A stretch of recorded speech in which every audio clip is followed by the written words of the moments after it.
Wassalamu ala asyrafil anbiya'i wal mursalin wa ala alihi wa sahbihi ajma'in.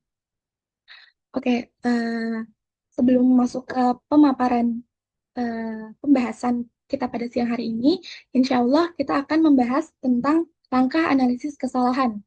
Oke, boleh di next slide. Oke, sebelumnya, Ana izin memperkenalkan anggota kelompok satu terlebih dahulu. Yang pertama ada Atka Sabitah, kemudian Alia Tarafiah, kemudian Amanda Rayhana Zahra, dan Ana sendiri Naila Khairunisa. Boleh di next slide.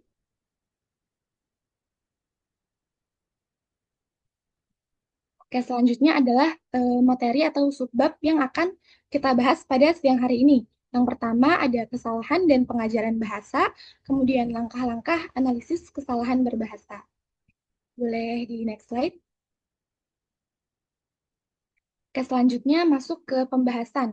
Untuk pembahasan pertama akan dipaparkan oleh Ukti Amanda Rehana. Baik, syukran Naila atas kesempatannya. Sebelumnya, apakah suara saya terdengar jelas?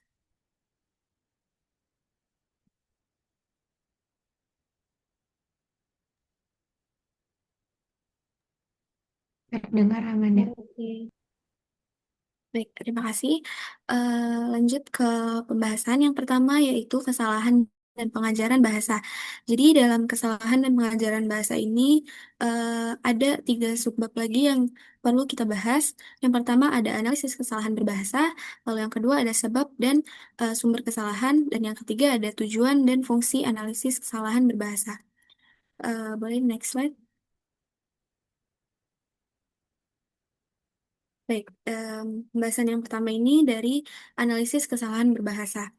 Jadi, kemampuan dalam mengidentifikasi kesulitan pembelajar dalam memahami suatu materi itu umumnya disebut dengan istilah kemampuan diagnosis kebutuhan pembelajar.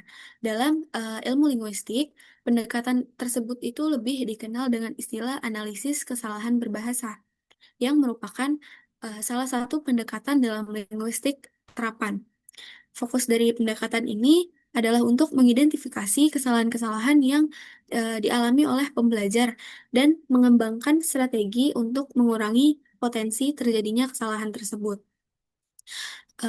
Kemudian pengertian analisis kesalahan dikemukakan oleh Kristal dalam Ruru dan Ruru 1985 bahwa analisis kesalahan adalah teknik untuk mengidentifikasi, mengklasifikasikan, dan menginterpretasikan secara sistematis kesalahan-kesalahan yang dibuat oleh pembelajar yang sedang belajar bahasa asing atau bahasa kedua dengan menggunakan teori-teori linguistik.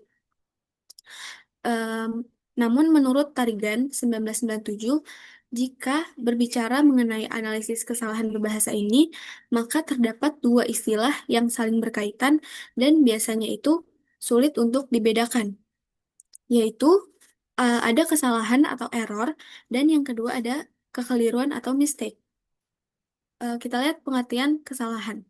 Kesalahan atau error berbahasa ini adalah penggunaan bahasa yang menyimpang dari kaidah bahasa yang berlaku dalam bahasa itu.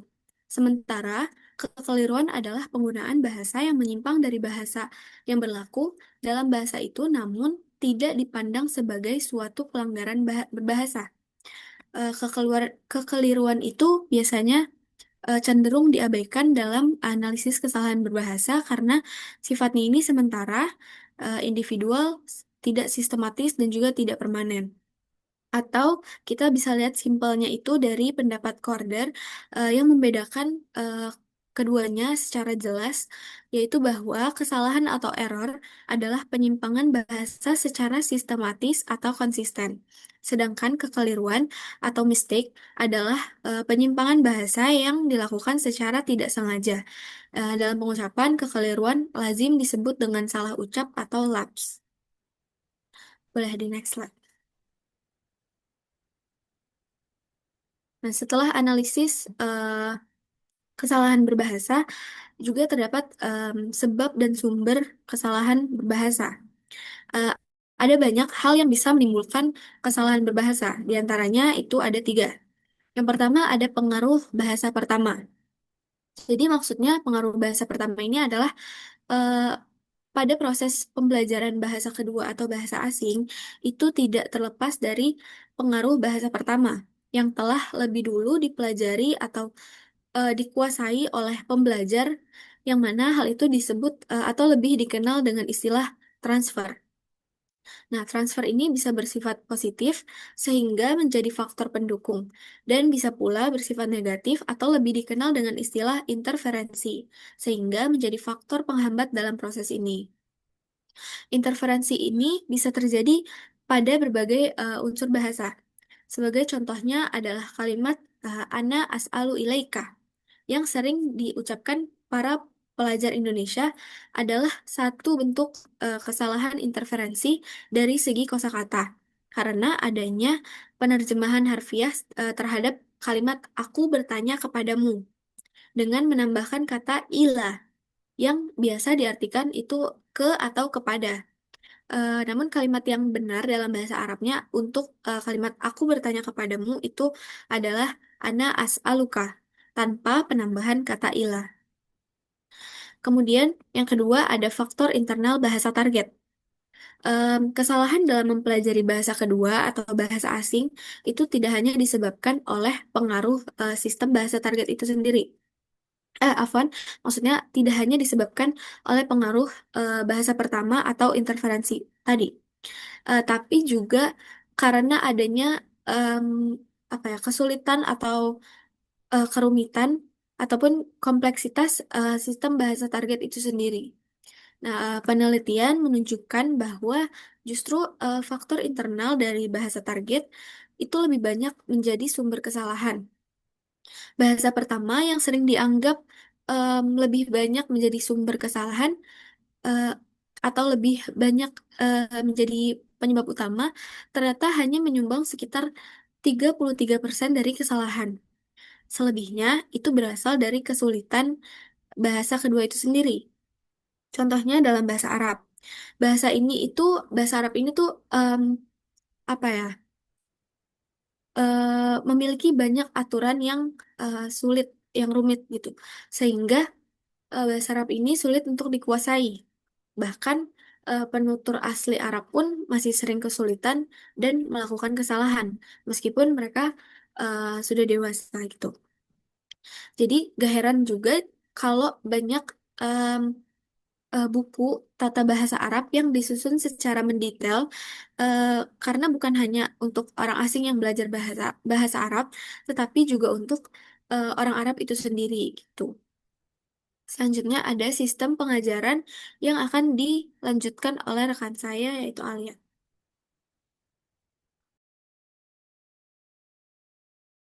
Baik, selanjutnya akan saya lanjutkan yaitu mengenai sebab dan sumber kesalahan bahasa dari segi sistem pengajaran.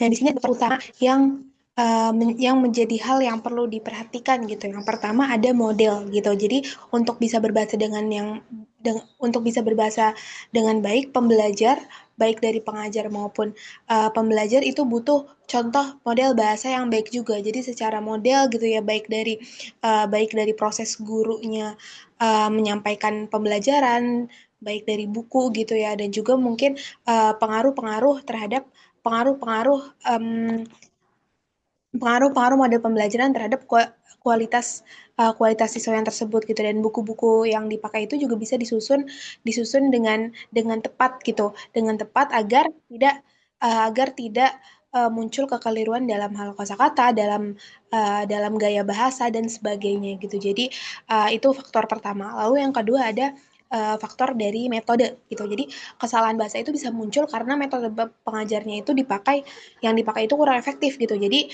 metodenya itu mungkin hanya menekan pada satu keterampilan saja, sementara ada 4 keterampilan bahasa lain yang perlu ditekankan gitu, sehingga muncullah kesalahan-kesalahan dalam beberapa keterampilan yang mungkin secara metode itu belum maksimal gitu. Lalu yang ketiga ada materi. Nah, secara materi pembelajaran itu juga bisa jadi salah satu sumber kesalahan gitu ya. Kalau misalnya contoh-contoh yang diberikan itu nggak tepat gitu, karena pada dasarnya materi yang disampaikan oleh guru gitu ya, baik dari buku, kamus dan sebagainya itu perlu untuk disampaikan atau diajarkan dalam model dan metode yang tepat gitu berkaitan dengan tiga faktor yang paling berkaitan tersebut. Kayak boleh di next mungkin. Selanjutnya itu ada uh, tujuan tujuan dan fungsi dari analisis kesalahan berbahasa. Nah, dalam hal tujuan itu ada dua pendapat yang kami temukan, yaitu pertama ada menurut Ricards, terdapat dua tujuan utama dari analisis pembelajaran bahasa, yaitu pertama itu bisa memberikan data terkait kecenderungan kesalahan yang dialami oleh pembelajar serta faktor-faktor yang mempengaruhinya. Jadi uh, lebih kepada menganalisis apa sih kecenderungan kesalahan yang ada di dalam pembelajar dan faktor-faktornya itu apa aja gitu. Lalu kedua adalah hasil analisis itu kemudian digunakan sebagai landasan untuk mengembangkan strategi dan perangkat pembelajaran. Ini berkesinambungan dengan fungsi dari analisis kesalahan bahasa tersebut gitu. Lalu yang kedua menurut Corder atau Not Corder dan Tarigan itu dia mengklasifikasikan bahwa analisis kesalahan itu punya dua tujuan.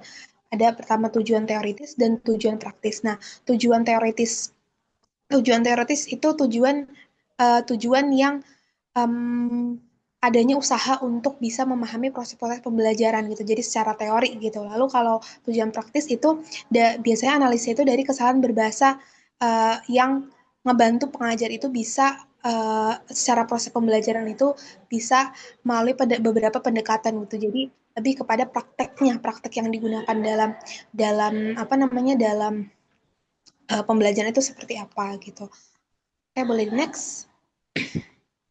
Nah, berdasarkan tujuan-tujuan tersebut gitu ya, dan tujuan tersebut ditemukan bahwa fungsi dari analisis kesalahan bahasa itu utamanya adalah untuk pengajar itu mampu mengembangkan metode atau strategi pengajaran dan juga fasilitas pembelajaran lainnya sehingga pembelajaran itu bisa maksimal dan mengurangi kelemahan dan kesalahan bahasa bagi pembelajar gitu. Nah, dalam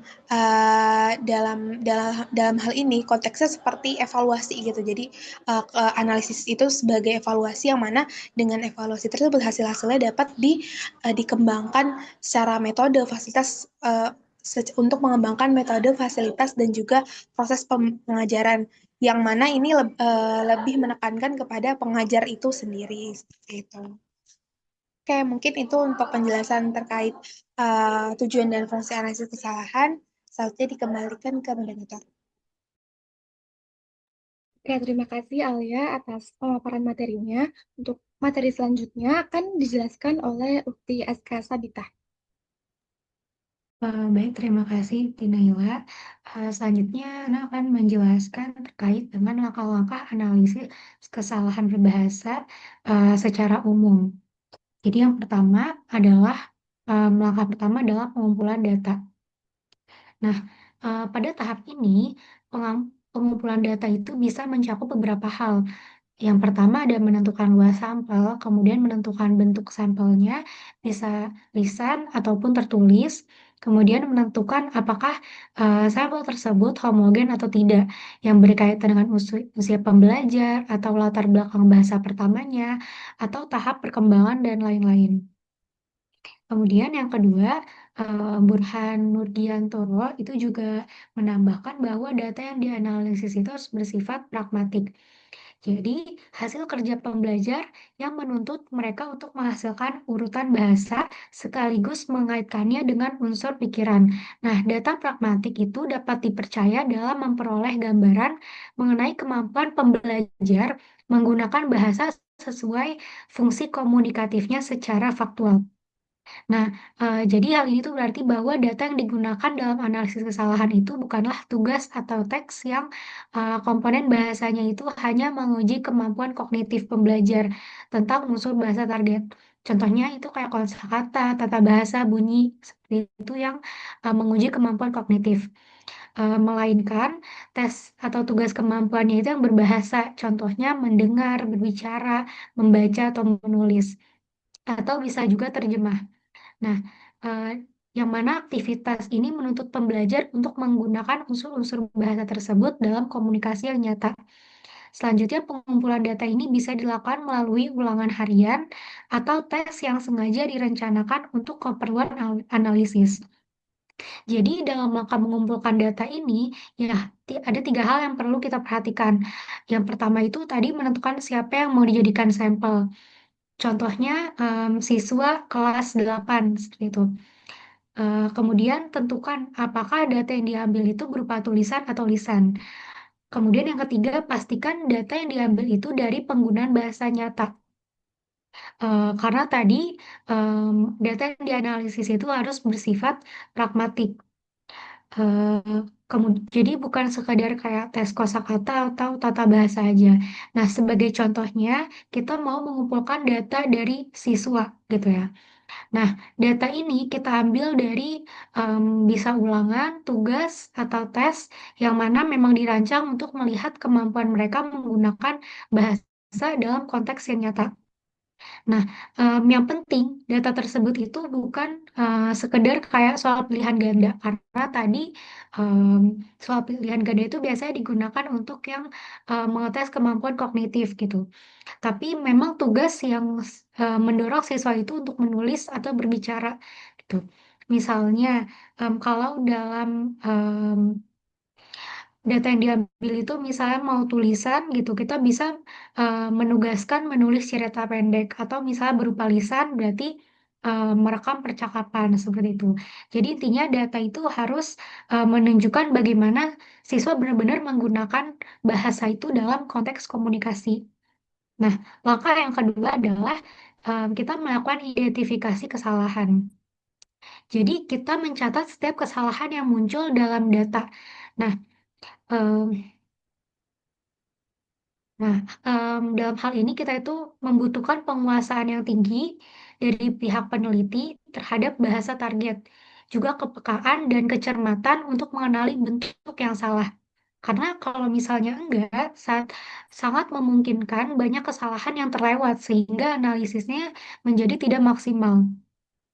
Nah, identifikasi kesalahan itu bisa dilakukan secara integratif, em, yaitu mencakup seluruh aspek kebahasaan sekaligus, atau bisa juga secara diskrit, yaitu dibatasi pada satu atau beberapa aspek tertentu, misalnya aspek fonologisnya saja atau sintaksisnya saja. Kemudian, pembatasan bahkan bisa diambil pada satu subbagian tertentu dari satu aspek kebahasaan, misalnya kesalahan aspek dalam penggunaan kata kerja. Nah, pembatasan yang diambil berarti sebuah kesalahan yang muncul pada aspek lain tidak masuk dalam objek analisisnya. Selanjutnya, dalam proses identifikasi ini dibutuhkan juga sebuah standar sebagai acuan. Seperti itu.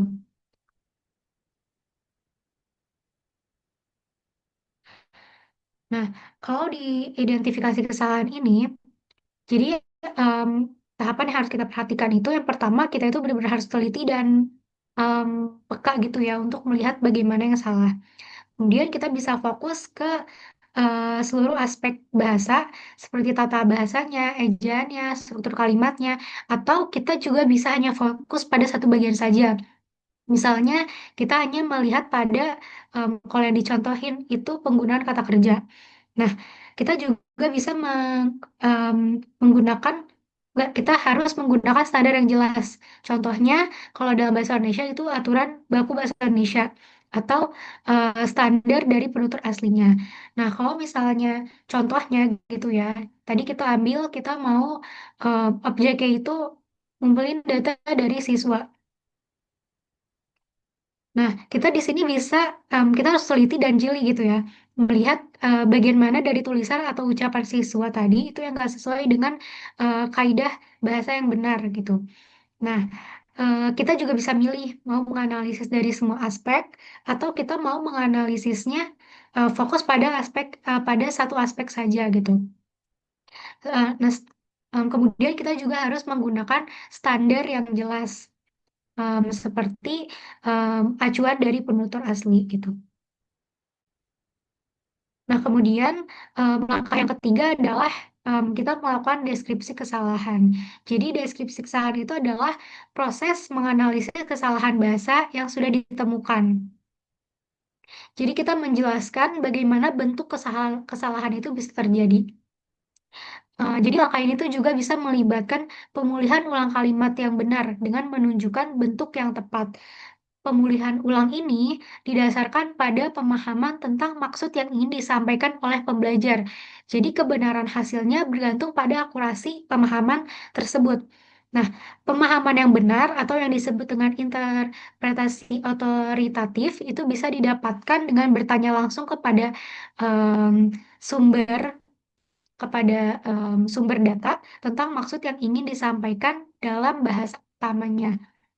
Jika interpretasi otoritatif tadi itu sulit dilakukan karena tidak bisa bertemu dengan sumber datanya, maka peneliti bisa menggunakan interpretasi berdasarkan konteks bahasa atau situasinya. Jadi hasil interpretasi ini disebut dengan interpretasi kemungkinan. Nah, dalam hal ini dibutuhkan pemahaman yang mendalam terhadap bahasa target agar bisa menduga dengan tepat.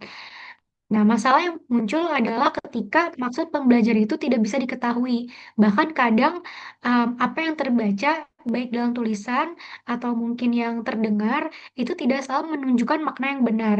Jadi, nggak mustahil sebuah kalimat itu bisa memenuhi aturan dalam bahasa sasaran, tetapi bisa jadi maknanya tidak sesuai dengan maksud dari sumber data tadi gitu. Nah, em, jadi di deskripsi kesalahan ini kita itu menjelaskan kesalahan yang telah kita analisis tadi gitu. Jadi tujuannya itu, tujuannya itu kita mau mengetahui eh, maksud dari sumber data itu em, menuliskan atau mengungkapkannya seperti itu. Nah, langkah ini itu mencakup ketiga hal tadi. Yang pertama, bagaimana kita menjelaskan atau menunjukkan kesalah bentuk bagaimana bentuk kesalahan itu bisa terjadi. Kemudian yang kedua, kita memberitahu atau menyediakan versi yang benar dari kalimat atau kata yang salahnya. Kemudian kita menebak apa maksud dari sumber data yang sebenarnya. Lalu kita bandingkan dengan kalimat yang mereka tulis atau ucapkan. Nah, untuk contohnya, kita ambil objek yang siswa tadi juga. Kita bisa langsung bertanya ke siswa tadi maksud dari mereka mengungkapkan secara tertulis atau em, dengan lisan gitu ya. Tapi kalau misalnya kita nggak bisa bertanya langsung ke siswa tersebut, gitu kita bisa menduganya dari konteks. Em,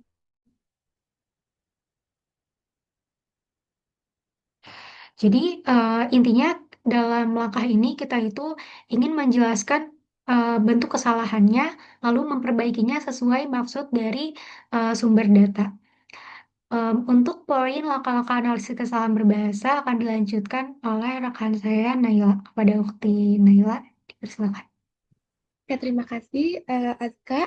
Ana izin melanjutkan untuk langkah-langkah analisis kesalahan berbahasa. Tuh, seperti tadi tiga langkah pertama yang sudah dijelaskan Ukti Azka, ada pengumpulan data, kemudian identifikasi kesalahan, kemudian juga deskripsi kesalahan. Gitu. Untuk langkah selanjutnya adalah penjelasan kesalahan. Gitu.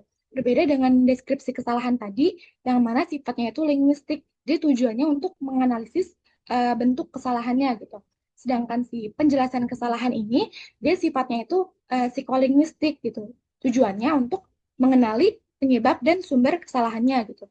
Kayak transfer dari bahasa pertama ke bahasa target, kemudian proses pembelajarannya, metode pengajarannya, dan lain sebagainya gitu. Nah, ternyata mencari, memahami sumber dan sebab kesalahan itu tuh bukan hal yang mudah gitu. Karena beberapa kesalahan tuh bisa bisa dicari penyebabnya berdasarkan kebiasaan umum. Tapi kita nggak bisa tahu pasti penyebab masing-masing kesalahannya, kecuali kita bertanya langsung ke si pembelajar bahasanya itu. Nah, bahkan terkadang si pembelajar bahasanya itu sendiri juga bingung gitu, kenapa dan nggak tahu kenapa dia melakukan kesalahan. Jadi kesalahan yang sama tuh bisa aja muncul dari penyebab yang berbeda. Kemudian langkah selanjutnya ada klasifikasi kesalahan. Jadi pada tahap ini, kesalahan itu nantinya akan dikelompokkan dalam beberapa kategori berdasarkan bentuk maupun sifat kesalahan gitu, sesuai dari batasan yang ditetapkan si peneliti. Kemudian kelompok kesalahan tersebut nantinya akan dihitung frekuensinya agar bisa diketahui tingkat keseriusannya gitu. Jadi mana nih kira-kira kesalahan yang sering terjadi pada dalam pembelajaran bahasa gitu. Dari tahap ini kita tuh nantinya bisa mengetahui bagian-bagian bahasa yang sering disalahgunakan sama si pembelajar bahasa.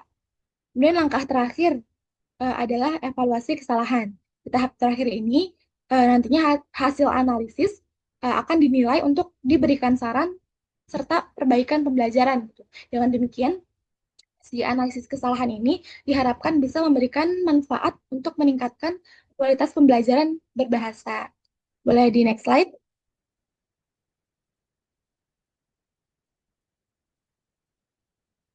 Oke, yang terakhir ada kesimpulan. Jadi, setelah pemaparan materi dari pertama tadi, eh, telah tiba di bagian terakhir yaitu kesimpulan. Jadi, analisis kesalahan berbahasa itu merupakan bagian penting dalam pembelajaran bahasa. Fungsinya itu untuk mengidentifikasi, mendeskripsikan, menjelaskan, mengklasifikasikan, serta mengevaluasi kesalahan pembelajar bahasa.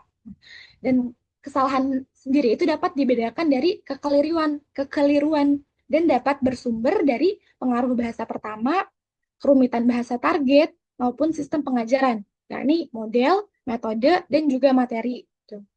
Analisis kesalahan memiliki tujuan teoritis, yakni untuk memahami proses pemerolehan bahasa, serta tujuan praktisnya itu adalah untuk memperbaiki strategi pembelajaran. Nah, dengan mengikuti langkah-langkah yang sudah dijelaskan tadi, untuk menganalisis kesalahan berbahasa, mulai dari pengumpulan data, identifikasi, deskripsi, penjelasan, klasifikasi, hingga evaluasi. Jadi, pengajar dapat menyusun metode dan materi yang nantinya lebih tepat gitu. Sementara pembelajar bahasanya dapat memahami kelemahannya dan meningkatkan kemampuan berbahasanya secara lebih efektif. Gitu. Sekian pemaparan dari kami kelompok satu. Eh, Selanjutnya akan kami buka sesi tanya jawab bagi teman-teman yang mungkin memiliki pertanyaan maupun tanggapan terkait materi kita pada siang hari ini, boleh langsung menggunakan menghidupkan fitur raise hand-nya.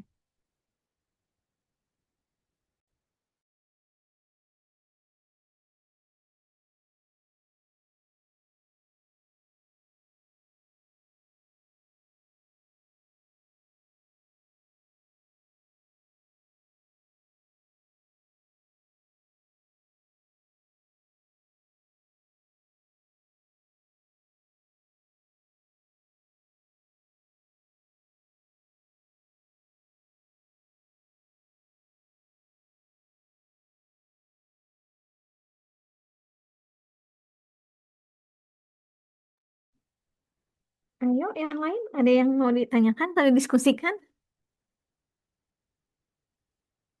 Atau sudah sangat jelas tadi nih pemaparan dari kelompok satu? Kalau nggak dari kelompok satu nanyain ke temennya paham nggak tadi? Tunjuk. Siapa tadi? Naila, tunjuk. Aska, tunjuk siapa? Kalau nggak ada yang nanya.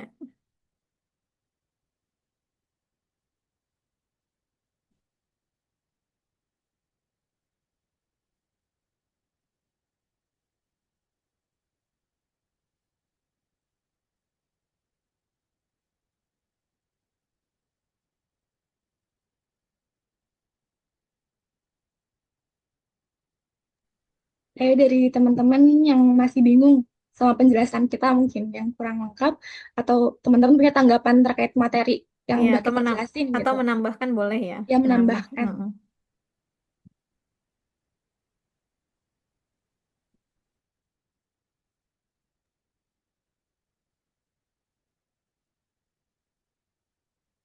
Heeh. Fatul Malik mungkin ada yang mau ditambahkan dari presentasi kita, materi presentasi kita. Eh, Bentar, Ana analisis dulu dari presentasi barusan. Beri waktu Ana 1 menit ya, sebentar.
Baik, Ana sudah ada sedikit pertanyaan. Mungkin pada kelompok kelompok satu ya, benar gak? Ya, benar, Ahi. Oke, baik. Terima kasih. Izin Ustazah Masito. Izin juga teman-teman kelompok satu. Izin juga teman-teman yang ada di Zoom. Ana ingin bertanya dari materi yang barusan sudah disampaikan. Itu apa ya namanya? Udah disebutin ya. Kalau misalkan faktor dari faktor internal bahasa targetnya itu lebih dominan daripada pengaruh bahasa pertama gitu. Nah, jadi pertanyaannya eh, kira-kira dampaknya apa ya gitu bagi kurikulum pengajaran bahasa Arab gitu, khususnya di Indonesia. Ya, kira-kira begitu aja. Dampaknya kira-kira apa sih terhadap kurikulum pengajaran pendidikan bahasa Arab gitu yang ada di Indonesia? Sekian pertanyaan. Sih sudah. Ya, anak kembalikan lagi Oke, ke. terima kasih. Oke, terima kasih Hakim Malik atas pertanyaannya. Kita tampung terlebih dahulu ya. Mungkin teman-teman yang lain ada yang mau nanya lagi.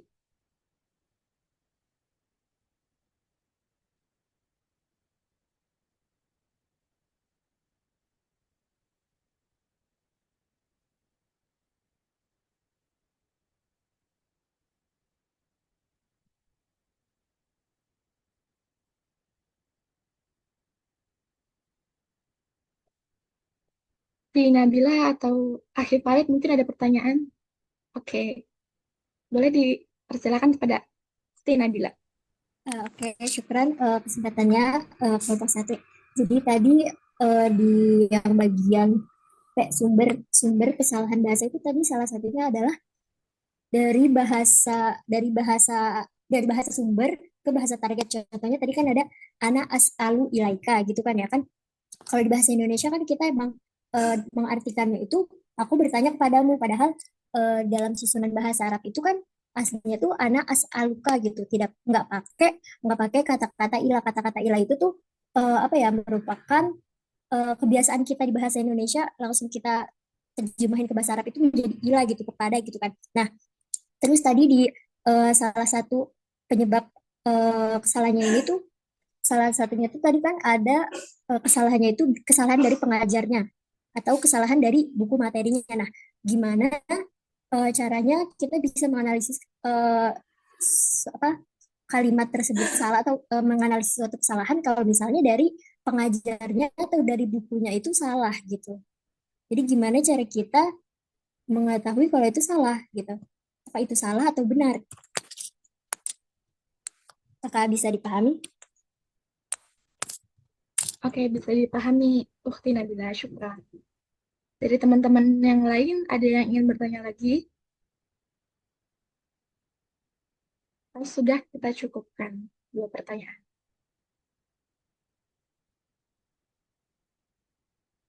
Mungkin Ana mau coba nanya sih. Oke, boleh. Ukti Anissa. Ini nih hampir apa ya, hampir selingkup gitu ya pertanyaannya sama Nabila. Kalau tadi Nabila bilang kayak gimana cara tahu salahnya, kalau Ana mungkin mau nanya pendapat ataupun pendapat kalian, kira-kira apakah solusi dari eh, adakah kayak solusi kira-kira pengajaran di bahasa Arab di Indonesia ini bisa lebih benar gitu. Karena kan tadi kan salah satu sebabnya itu kan sistem pengajaran ataupun sistem apa ya, dari kurikulum ataupun materinya ya. Nah, itu kan masih banyak gitu ya di pesantren-pesantren gitu. Dia tuh mereka tuh di dalam pembelajaran bahasa Arab itu masih ada kesalahan. Kayak tadi misal dari bahasa target ke bahasa dari bahasa internal ke bahasa target ya. Terus dari bahasa kita ke bahasa target itu jadi kayak salah gitu. Dan sedangkan itu ya kesalahan dari kesumbernya. Kira-kira apakah menurut kalian ada solusi untuk memperbaiki masalah itu? Apa dapat dipahami? Oke, oke. Terima kasih Ukti Anissa atas pertanyaannya. Mungkin kita cukupkan dulu ya tadi 3 pertanyaan ya. kita izin berdiskusi terlebih dahulu. Mungkin dari Ustazah Masyito atau Ustazah Puji ada tambahan bahasan terlebih dahulu. Kalau dari saya tadi bagus tuh pertanyaannya ya. Tadi dari segi sistem seperti apa, terus tadi bagaimana tadi mengetahui bentuk kesalahannya. Boleh dijawab dulu nanti kita tambahin ya. Kalau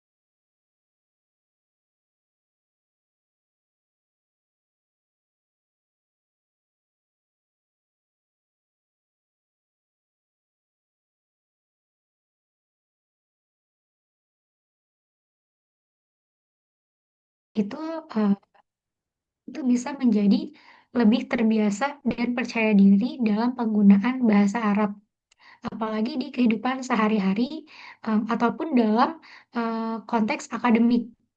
Nah, jadi kan ini juga bisa menjadi eh, apa ya, peningkatan daya saing mereka gitu ya, atau siswa di dunia global. Nah, misalnya mereka mau melanjutkan studi atau bekerja di luar negeri. Nah, terus siswa juga bisa mengenal budaya em, Arab gitu ya, secara lebih maksimal gitu. Tapi selain dampak positif itu ada dampak negatifnya juga. Nah, dampak negatifnya itu kemampuan berbahasa Indonesianya siswa itu bisa jadi menurun. Siswa itu memungkinkan buat kesulitan untuk menyampaikan gagasan dalam bahasa Indonesia yang baik dan benar, bisa secara tertulis maupun lisan. Kenapa kayak gitu? Karena apa ya, memang ada gitu ya siswa yang mereka bisa menjelaskan suatu konsep dalam bahasa lain gitu ya, tapi eh, tidak tahu gitu padanannya dalam bahasa Indonesia gitu, karena tadi lebih dominan